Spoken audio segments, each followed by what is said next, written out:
Most people don't reach their dream, not because of failure. Most people don't live their dream because they give up.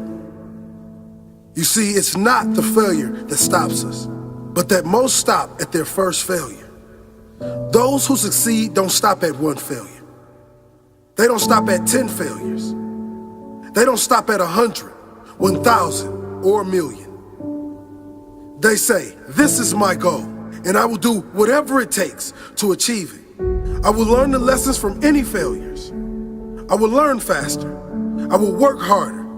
I will work smarter. And I will not quit until my dream is a reality. That's the difference between success and failure. Failure makes winners stronger. Failure makes winners hungrier. But it makes most give up.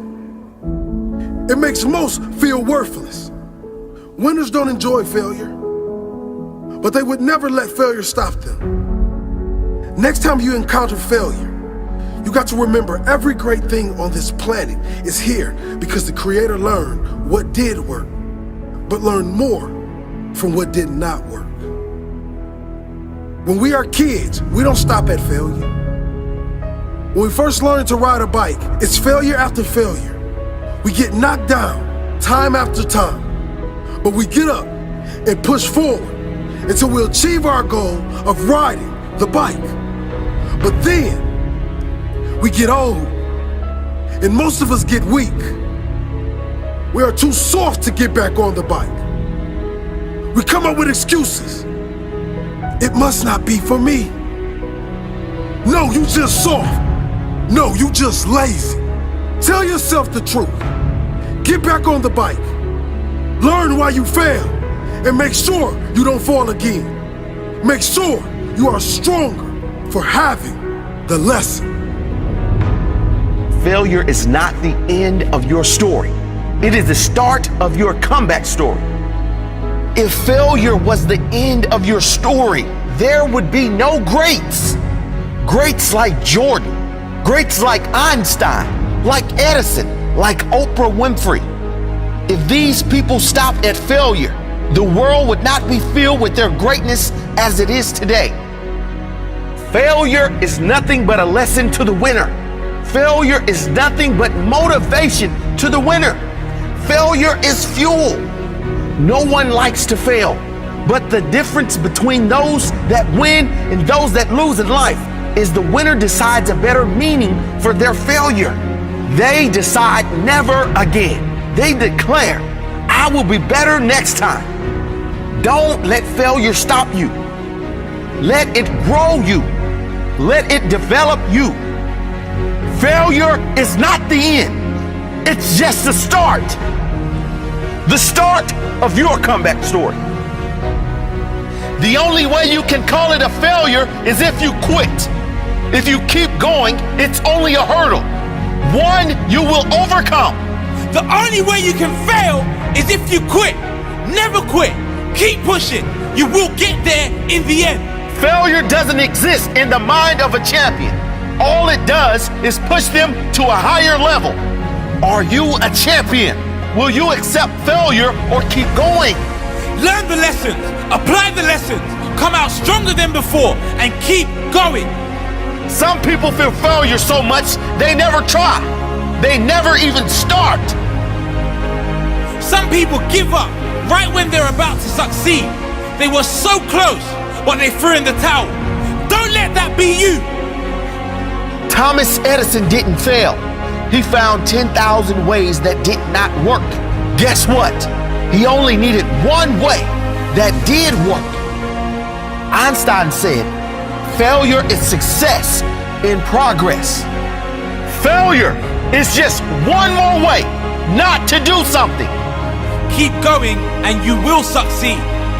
Keep going and you will succeed. Failure is not the end of your story. It is the start of your comeback story. If you use failure as fuel, you can't really fail. If you use it as motivation, you cannot be defeated in the long term. If you use it to drive you, use it to make you, it can never break you. If you never accept defeat, you can never fail. Refuse to be defeated. Refuse to be defeated. Learn the lesson. Find a new path and a different way to your goal. There's always a way.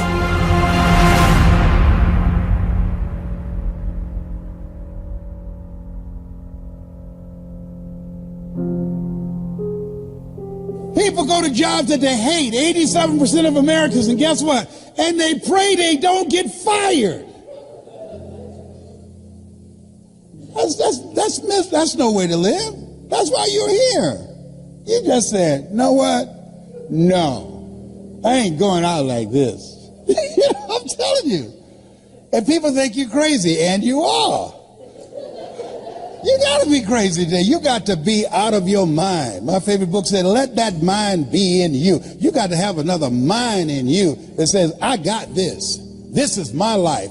I own this. I'm going to call the shots here. Nobody's going to tell me how much I'm worth, what time I can take a lunch break. I'm not going to anybody and ask for permission to take my family on vacation. No, I got this. I've got a vehicle that can take me to another place. That's why you said yes. Give yourselves a round of applause. Mr. Washington said, Mr. Brown, transform your mindset. Number 2, he said, practice. Let us say together, OQP. Write this down. Only quality people. Only quality people. You don't want everybody in your organization. You want only quality people. Here's something else he said. Mr. Brown, yes, sir. And this is what we're going to do in this presentation. That's called presentation power. He said, develop your communication skills, how you present yourself, how you sell yourself. He said, once you open your mouth, you tell the world who you are. And then he said something else. Let us say together with conviction. I want everybody to join me on this. Let us say together, you got to be hungry. Say it again. You got to be hungry. He said, what do you want to do with your life, young man? I said, sir, I want to buy my mother a home. He said, you got to be hungry. I said, what do you mean by that? He said, people that are hungry are willing to do the things today others won't do in order to have the things tomorrow others won't have. He said, people that are hungry are relentless. People that are hungry are unstoppable. People that are hungry refuse to give up. People that are hungry, no excuse is acceptable for not making their dream become a reality. I said, I'm hungry, sir.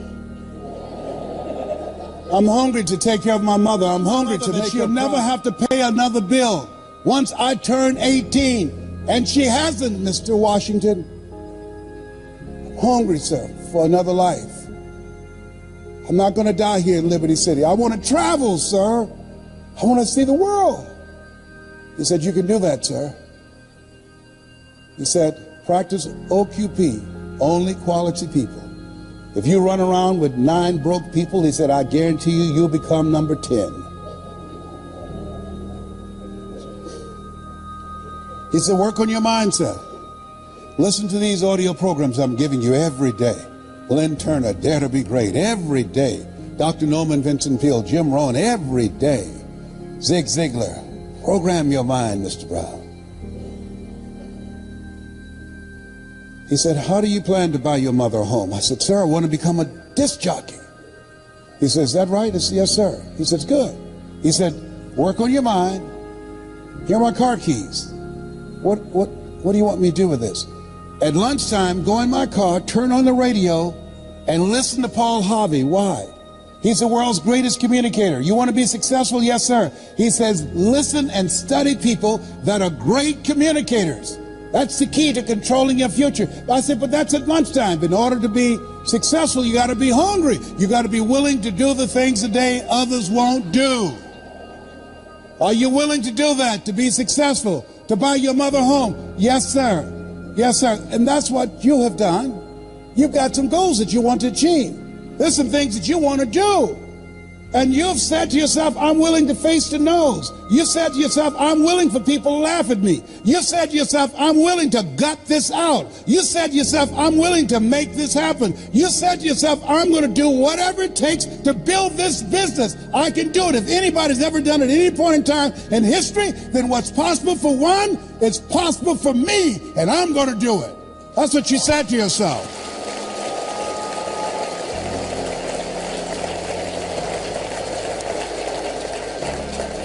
He said, listen to Paul Harvey every day. So you want to be a disc jockey? Yes, sir. He said, I want you to create your format. What will your personality be? What style are you going to have? I said, wait a minute, sir. I want to be a disc jockey, but I don't have a job yet. And then he said something. He said, it's better to be prepared for an opportunity and not have one than to have an opportunity and not be prepared. He said, you got to expect to become successful. Let us say together, I expect to win. I expect to increase my recruitment. I expect to be a great presenter. I expect to become a millionaire. It's my time. It's possible. It's necessary. It's me. It's hard. It's worth it. Nietzsche said, if you know the why for living, you can endure almost anyhow. Your homework assignment is write down 5 reasons that will make it worth it for you. So when the tough times come, and they're going to come, when you feel like you can't see the light at the end of the tunnel, and that's a part of the process, your reasons will be your rod and staff to comfort you, to take you through the storms of life. He told me, you want to be a disc jockey? Practice on your communication skills. Visualize yourself talking to thousands of people, Mr. Brown. See yourself on stage presenting. Be willing to invest in yourself. Warren Buffett was being interviewed by a financial analyst on CNN. He said, what's the most important investment a person can make today? Warren Buffett, a billionaire, has billions of dollars in the stock market, billions of dollars in real estate. He looked at the reporter and said, the most important investment you can make is in yourself. The reason you're here, the reason you invested your money, your time and energy and transportation and the room and all the costs in a so-called tough economy, because you have the mindset of a billionaire. You know, investing in yourself, you are your most treasured asset. Give yourselves a round of applause. Come on, bring your energy level up.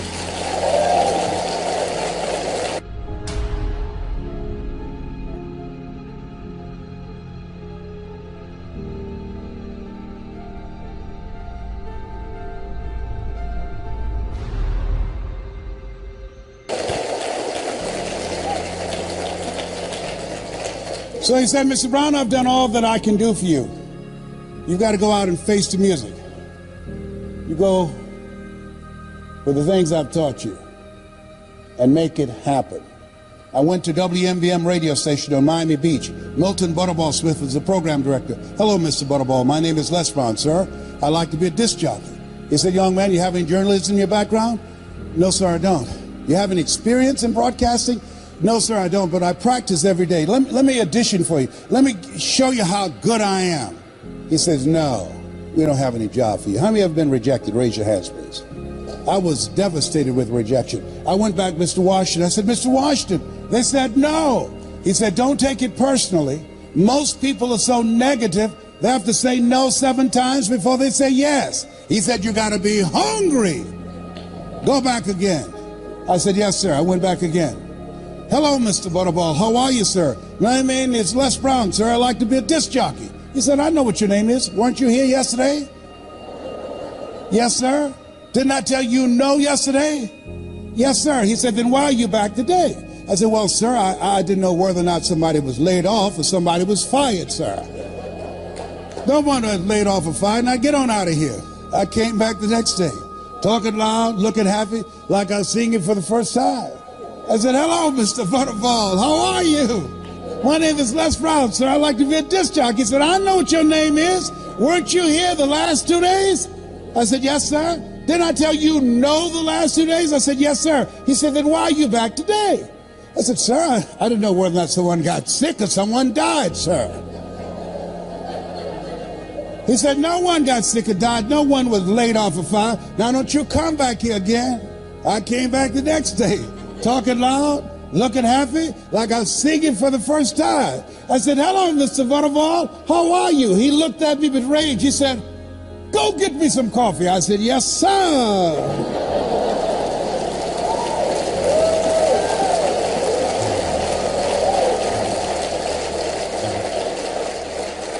My favorite book said, the greatest among you will be your servant. So I became the errand boy for the disc jockeys. I was serving them. I'd go get their lunch and their dinner, and I'd come into the control room, watching them working the control room knobs and switches, knowing my time will come. Let us say together, my time will come, when I'll be a top producer, and when I'll come up on stage and they call my name because of my accomplishment. My time will come because I'm going to put forth the effort. And so on the weekends when the disc jockeys would come out to the parking lot, the cars would be clean inside out. I said, hey, who did this? I did, sir. How much do you charge, young man? Oh, nothing, sir. I just wanted to help out. Write this down. Build relationships. Build relationships. Give before you ask people to come into your business. Find some way to compliment them. Talk to them, ask them questions. Find out what's important to them, what's stressing them out, what keeps them up at night, what drives them, what they value. Don't advance with the business. People do business with people they know, like, and trust. That's why you want to tell the story and ask key questions. You want to be strategic and experiential. Write this down. You have an energy signature. People are feeling you out. They're listening to you. They're watching you. And so it said, look, here are my car keys, young man. Diana Ross and the Supremes are coming to town, the Four Tops and the Temptations. I want you to pick them up at the airport and take them to the Fontainebleau Hotel on Miami Beach. It is my pleasure to serve you, sir. I would drive these entertainers all over Miami Beach in the disc jockeys' big long Cadillacs. I didn't have any driver's license, but I'll drive it like I had some. Then one day, it's a Saturday afternoon, a disc jockey by the name of Rockin' Roger was drinking while he was on the air. Rockin' Roger got so drunk, he could not complete the show. He began to slur his words. He's about to fall off the chair. It's a Saturday afternoon, and I was the only one there, looking at him through the control room window, walking back and forth, young, ready, and hungry. I was saying, drink, rock, drink. Drink, rock. I'd have gone and get him some more if he'd asked me to. Then pretty soon the phone rang. It was a general manager. I said, hello? He said, young boy, this is Mr. Clyde. I said, I know. He said, Rock can't finish the program. I said, I know.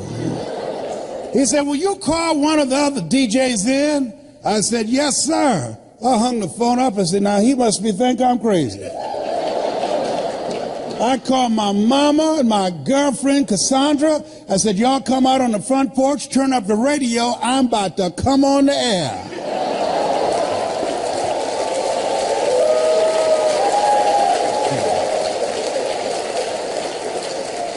I waited for about 20 minutes and I called him back. I said, Mr. Klein, I can't find nobody. He said, young boy, you know how to work the controls? I said, yes, sir. He said, go in there and segue the records, but don't you say nothing here. I said, yes, sir. I couldn't wait to get old Rock out of the way.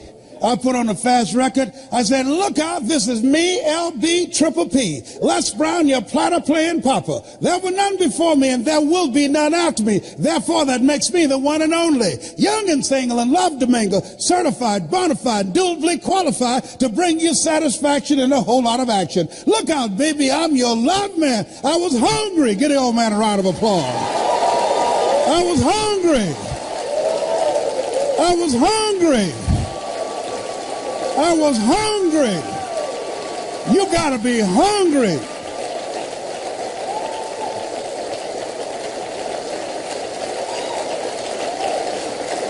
Shake someone's hand on your right and left and say, you gotta be hungry. Do that right now. Shake somebody else's hand. Say, you gotta be hungry.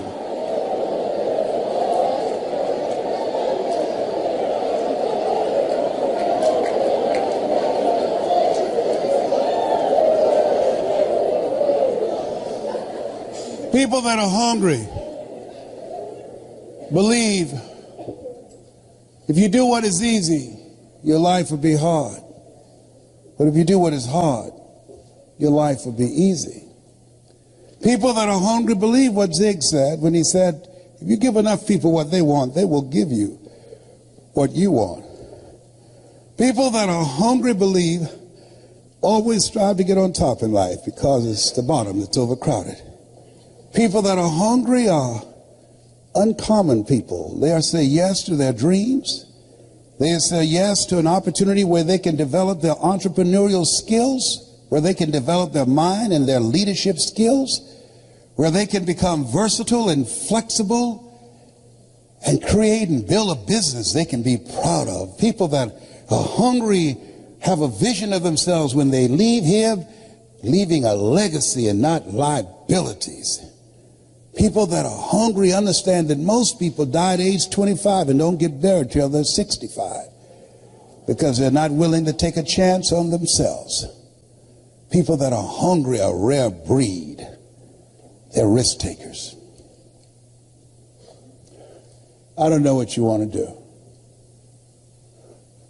Seemed like yesterday when I was the new kid on the block. Now at 68, I'm the old timer. I used to think people in their 40s were old. Now I'm 68, I feel like I served at the Lord's Supper. And I know I look young for 68 because I used mascara to cover my gray hair. I was over there asking Maria, I said, Marita, can you have any of this mascara? She said, oh, you look just fine. My kid said, Daddy, you look distinguished with your gray hair. I said, 68, I'm not trying to look distinguished, I'm trying to look young. I got to tell you this story. Don't tell anybody, please. I gave this speech at the Georgia Dome, and after I finished, it's called It's Not Over Till I Win, and after I finished, somebody came back and said, Mr. Brown, I know you're tired, and our speaker canceled. Do you have enough energy to do another program? I said, no, I'm tired. He said, we can pay you a full fee of $25,000. I said, the Lord is able.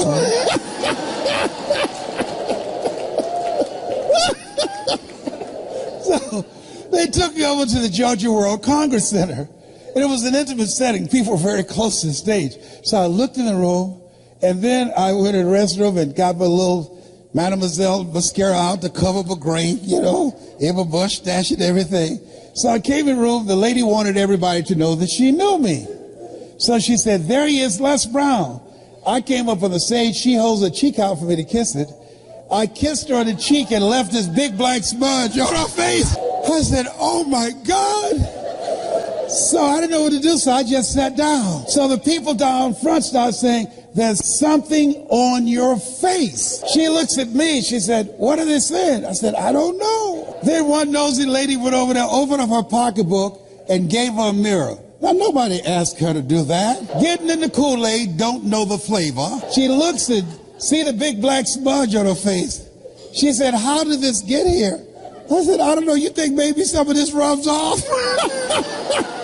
Well, the reason I'm telling you this, don't worry if I kiss you today, because Marie said, you don't need it, you'll be just fine. You look distinguished. Whatever.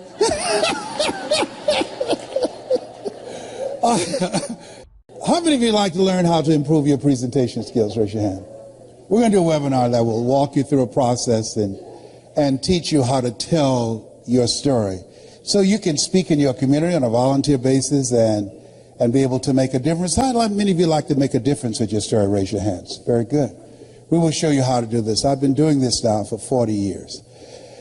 I love and admire Eric Worre for who he is, me as a friend, but the passion that he has in giving you the tools that you need, not just the mindset, but the skill set of what it takes to build a strong multi-level marketing business. I can tell you, based upon my experience, and he's not paying me to be here.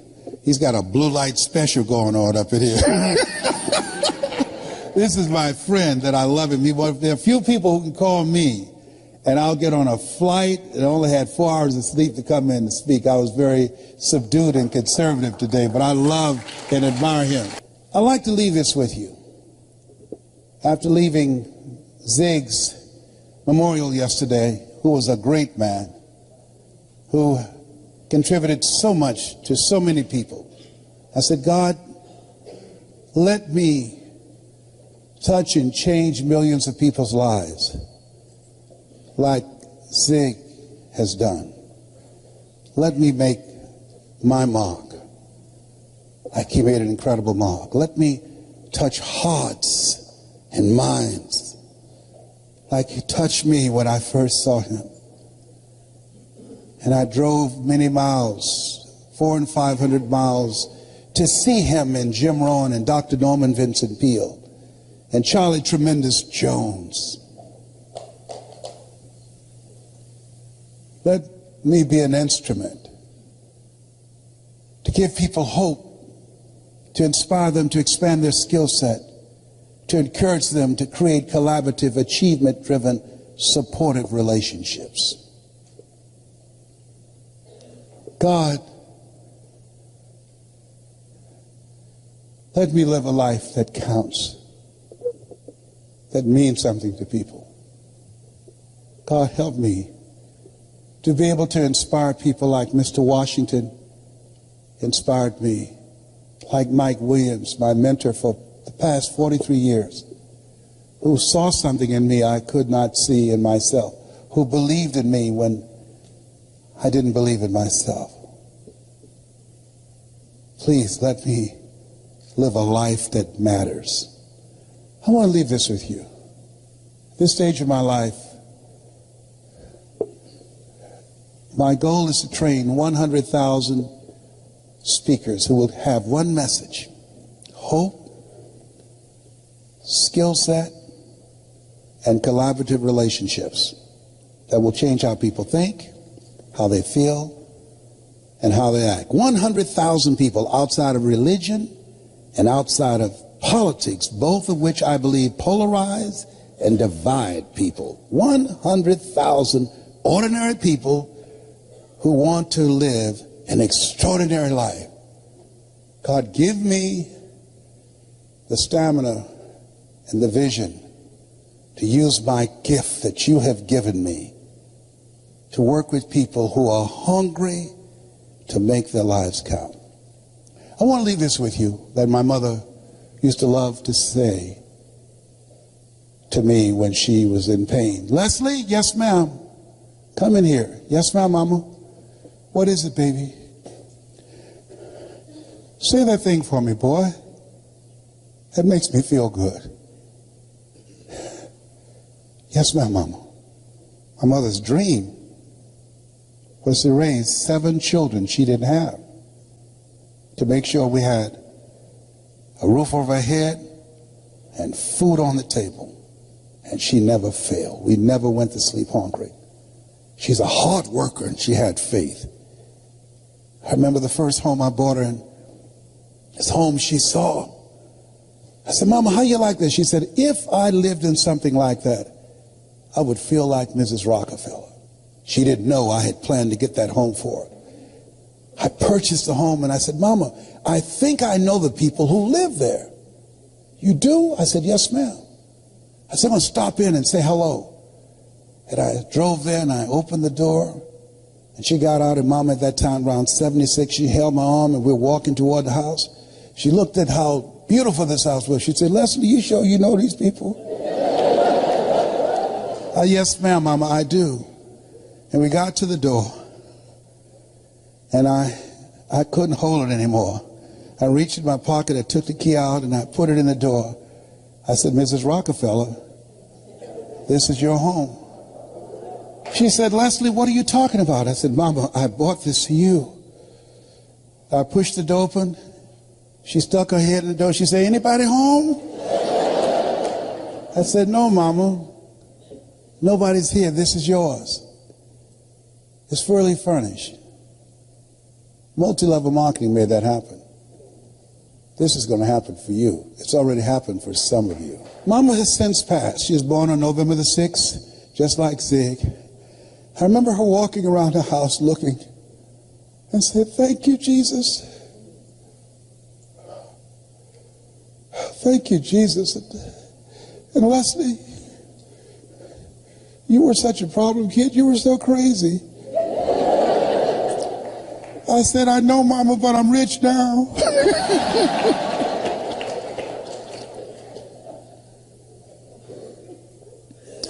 I dedicate this to the dream in you. Say that thing for me, boy.